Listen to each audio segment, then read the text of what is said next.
Si no hace esto, la va a pasar muy mal. Allá por 1898, en Ragland County, Nueva York, ocurrió un hecho trágico.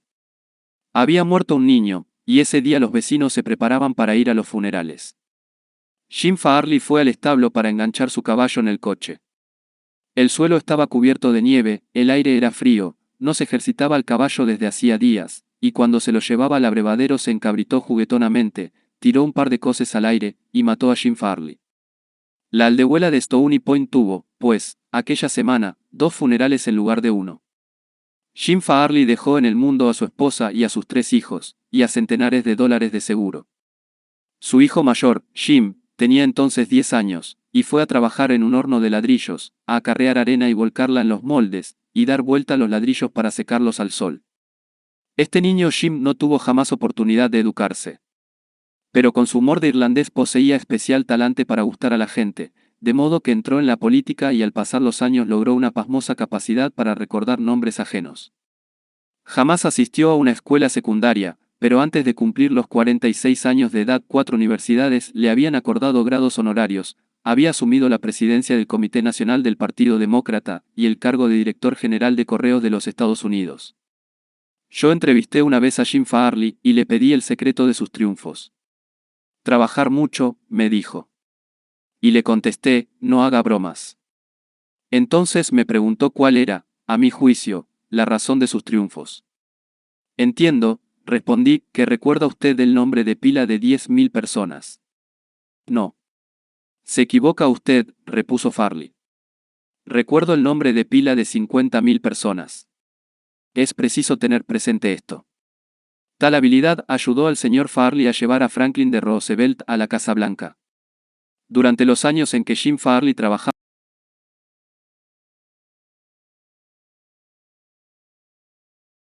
como vendedor viajero y durante los años en que ocupó un cargo municipal en Stony Point, perfeccionó un sistema para recordar nombres.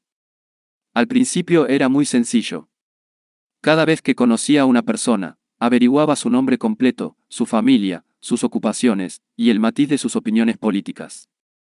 Tenía todos estos hechos en la memoria, y cuando volvía a encontrarse con el mismo hombre, aunque fuera al cabo de un año, podía darle una palmada en la espalda, preguntarle por su esposa e hijos, y por las plantas de su jardín. No es extraño, pues, que consiguiera muchos partidarios. Durante varios meses, antes de empezar la campaña presidencial del señor Roosevelt, Jim Farley escribió centenares de cartas por día a personas residentes en toda la extensión de los estados del oeste y del noroeste. Luego subió a un tren y durante 19 días recorrió 12.000 millas en 20 estados, viajando en tren, coche, automóvil y canoa. Solía llegar a una aldea, reunirse con un grupo de personas para el desayuno, el almuerzo, el té o la comida, y conversar con ellas, francamente, llanamente. Luego emprendía otra etapa de su viaje. Tan pronto como estuvo de regreso en el este, escribió a un hombre de cada población que había visitado, para pedirle una lista de todas las personas con quienes había hablado en cada ocasión. La lista final tenía miles y miles de nombres, y a cada persona de esta lista, Farley rindió el sutil agasajo de enviarle una carta personal. Una carta personal del gran personaje, que la dirigía a «Querido Bill» o «Querida Jane», y firmaba simplemente «Jim». Jim Farley descubrió al principio de su vida que el común de los hombres se interesa más por su propio nombre que por todos los demás de la tierra. Si se recuerda ese nombre y se lo pronuncia con frecuencia, se ha rendido a su dueño un halago sutil y muy efectivo. Pero si se olvida o se escribe mal ese nombre, queda uno en gran desventaja. Por ejemplo, yo organicé cierta vez en París un concurso de oratoria, y envié circulares a todos los norteamericanos que residían en la ciudad. Las dactilógrafas francesas, con poco conocimiento de inglés, escribieron los nombres, y, naturalmente, cometieron muchos errores.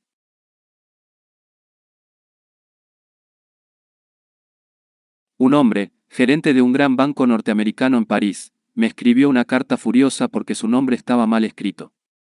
A veces es difícil recordar un nombre, en especial si es extranjero y difícil.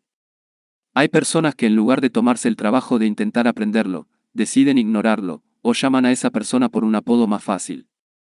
Sid Levy visitaba a un cliente cuyo nombre era Nicodemus Papadoulos. Todos lo llamaban Nick. Levy nos contó. Hice el esfuerzo especial de aprender el nombre, y pronunciarlo varias veces a solas, antes de ir a verlo. Cuando lo saludé llamándolo por su nombre completo. Buenas tardes, señor Nicodemus Papadoulos, el hombre quedó asombrado. Durante lo que parecieron varios minutos no me respondió nada. Por último, con lágrimas corriéndole por las mejillas, me dijo, señor Levy, en los 15 años que llevo viviendo en este país, nadie había hecho nunca el esfuerzo de llamarme por mi nombre completo. ¿Cuál fue la razón del triunfo de Andrew Carnegie? Se le llamaba el rey del acero, pero poco era lo que sabía de la fabricación del acero. A sus órdenes trabajaban centenares de personas que conocían de ese tema mucho más que él. Pero sabía cómo manejar a las personas, y esto fue lo que lo enriqueció. Al comenzar su vida demostró sus dones para la organización, su genio como dirigente. Cuando tenía 10 años, ya había descubierto la asombrosa importancia que atribuye la gente a sus propios nombres. Y utilizó ese descubrimiento para obtener cooperación. Por ejemplo, de niño, allá en Escocia, cazó una coneja. Bien pronto tuvo toda una cría de conejitos, y nada con que alimentarlos. Pero se le ocurrió una idea brillante. Dijo a los niños de la vecindad que si le llevaban trébol y yerbas para alimentar a los conejos, bautizaría a los animalitos en honor de quienes cooperaban. El plan rindió mágicos resultados, y Carnegie jamás lo olvidó. Años después ganó millones aplicando la misma psicología a los negocios. Por ejemplo, quería vender rieles de acero al ferrocarril de Pensilvania. J. Edgar Thompson era entonces presidente de ese ferrocarril. Y Andrew Carnegie construyó en Pittsburgh una enorme planta de altos hornos a la que puso el nombre de Edgar Thompson Trabajos de Acero. No es difícil adivinar a quién se hizo el pedido cuando el ferrocarril de Pensilvania necesitó rieles de acero. Cuando Carnegie y George Pullman trabajaban por lograr la supremacía en la venta de vagones dormitorios, el rey del acero volvió a recordar la lección de los conejos. La empresa central de transportación, la cual manejaba Andrew Carnegie, luchaba contra la compañía que dominaba Pullman. Las dos empresas pugnaban por proveer de vagones dormitorios al ferrocarril Unión Pacífico de la siguiente manera: rebajaban los precios, y destruían toda probabilidad de beneficio para la otra empresa. Carnegie y Pullman habían ido a Nueva York para ver, cada uno por su cuenta, al director del ferrocarril. Una noche se encontraron en el hotel St. Nicholas y Carnegie dijo: Buenas noches, señor Pullman. ¿No le parece que estamos procediendo como un par de tontos? ¿Por qué? Entonces Carnegie expresó las ideas que tenía, una fusión de las dos empresas. Habló con enorme optimismo de las ventajas mutuas que se desprenderían de la cooperación, en lugar de la pugna, entre las dos compañías. Pullman escuchó atentamente, pero no quedó del todo convencido. Por fin preguntó: ¿qué nombre tendría la nueva firma? Pues, la Pullman Palace Car Company, por supuesto. Se le iluminó el rostro a Pullman. Venga a mi habitación, dijo. Vamos a conversar del asunto. Esa conversación hizo historia en la industria de los Estados Unidos. Esta política de Andrew Carnegie, de recordar y honrar los nombres de sus amigos y allegados, fue uno de sus mejores secretos. Señalaba con orgullo el hecho de que recordaba y llamaba por su nombre de pila a muchos de sus obreros, y se vanagloriaba de que, cuando tuvo personalmente a su cargo los altos hornos, jamás se declaró en ellos una huelga. Bentham Love, presidente del banco Texas Commerce Bank Sears, cree que cuanto mayor es una corporación, más fría se vuelve. Un modo de darle calidez, dice, es recordar los nombres de la gente. El ejecutivo que me dice que no puede recordar nombres, me está diciendo que no puede recordar una parte importante de su trabajo, y está operando sobre arenas movedizas. Karen Kirch, de Ranchos Palos Verdes, California. Asistente de vuelo de la TUE, se hizo la costumbre de aprender la mayor cantidad posible de nombres de los pasajeros a los que debía atender y usar esos nombres al servirles. Esto dio por resultado muchas felicitaciones a su servicio, tanto a ella como a su aerolínea. Un pasajero escribió: desde hace un tiempo no usaba la TUE para mis viajes, pero en adelante, no pienso viajar por otra compañía. Me han hecho sentir que son una compañía muy personalizada, y eso es importante para mí. Las personas sienten tanto orgullo por sus apellidos, que tratan de perpetuarlos a cualquier costa. Hasta el viejo P.T. Barnum, tan mundano, tan rudo, decepcionado porque no tenía hijos que conservaran su apellido, ofreció a su nieto, C. H. Seeley, $25.000 si se agregaba el apellido de Barnum. Durante siglos, los nobles y magnates mantuvieron artistas, músicos y escritores, con tal que estos les dedicaran sus creaciones. Bibliotecas y museos deben sus más ricas colecciones a personas que no pueden allanarse a pensar que sus nombres desaparezcan del recuerdo de la humanidad. La Biblioteca Pública de Nueva York tiene colecciones Astor y Lenox. El Museo Metropolitano perpetúa los nombres de Benjamin Altman y J. P. Morgan. Y casi todas las iglesias se ven embellecidas por ventanales que conmemoran los nombres de los donantes. Muchos de los edificios en la mayoría de las universidades llevan los nombres de quienes contribuyeron con donaciones para su construcción. La mayoría de la gente no recuerda nombres por la sencilla razón de que no dedican el tiempo y la energía necesarios para concentrar y repetir y fijar nombres indeleblemente en la memoria. Se disculpan diciendo que están demasiado ocupados. Pero seguramente no lo están más que Franklin D. Roosevelt, quien dedicaba mucho tiempo a recordar hasta los nombres de los mecánicos con quienes entraba en contacto. Un ejemplo. La organización Chrysler construyó un automóvil especial para el señor Roosevelt, que no podía usar un auto corriente por tener paralizadas las piernas. W. F. Chamberlain y un mecánico lo entregaron en la Casa Blanca. Tengo a la vista una carta del señor Chamberlain que relata su experiencia. Enseñé al señor Roosevelt, dice la carta, cómo se maneja un automóvil, con muchos detalles inusitados, pero él me enseñó mucho acerca del arte de tratar con la gente. Cuando lo visité en la Casa Blanca, el presidente se mostró muy simpático y animoso. Me llamó por mi nombre, me hizo sentir cómodo, y me impresionó particularmente por el hecho de que estaba vitalmente interesado en las cosas que yo le mostraba y de las que le hablaba. El automóvil estaba construido de manera que se lo pudiera manejar exclusivamente con las manos. Una multitud se reunió para mirar el coche, y el presidente dijo, creo que es maravilloso. Todo lo que hay que hacer es tocar un botón y empieza a andar, y se lo puede dirigir sin esfuerzo. Es notable. No sé cómo lo han podido hacer. Me encantaría tener tiempo para desarmarlo y ver cómo funciona. Cuando los amigos y allegados del presidente admiraron la máquina, el señor Roosevelt dijo en mi presencia, señor Chamberlain, le aseguro que aprecio sobremanera todo el tiempo y los esfuerzos que ha dedicado usted a producir este coche. Es espléndido. Admiró el radiador, el espejo retrospectivo especial, el reloj, el faro especial, el tapizado, la posición del asiento del conductor, las valijas especiales en el compartimiento de equipajes, con sus iniciales en cada una. En otras palabras, notó todos los detalles que, según sabía él, me habían preocupado más.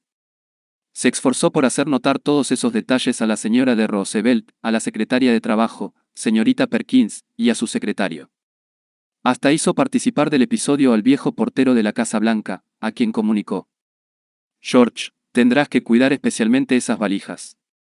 Terminada la lección que le di para manejar el coche, el presidente se volvió hacia mí y dijo, bueno, señor Chamberlain, hace 30 minutos que hago esperar a la Junta de Reserva Federal.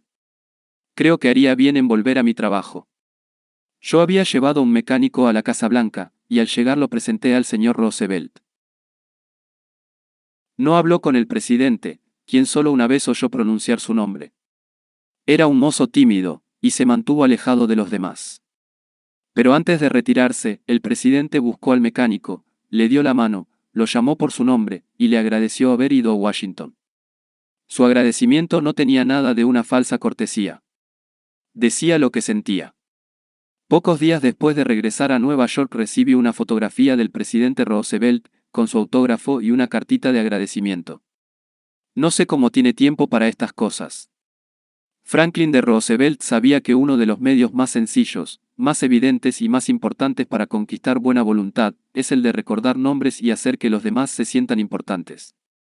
Pero, ¿cuántos de nosotros hacemos lo mismo? Cuando nos presentan a un extraño, conversamos con él unos minutos y generalmente no recordamos ya su nombre cuando nos despedimos.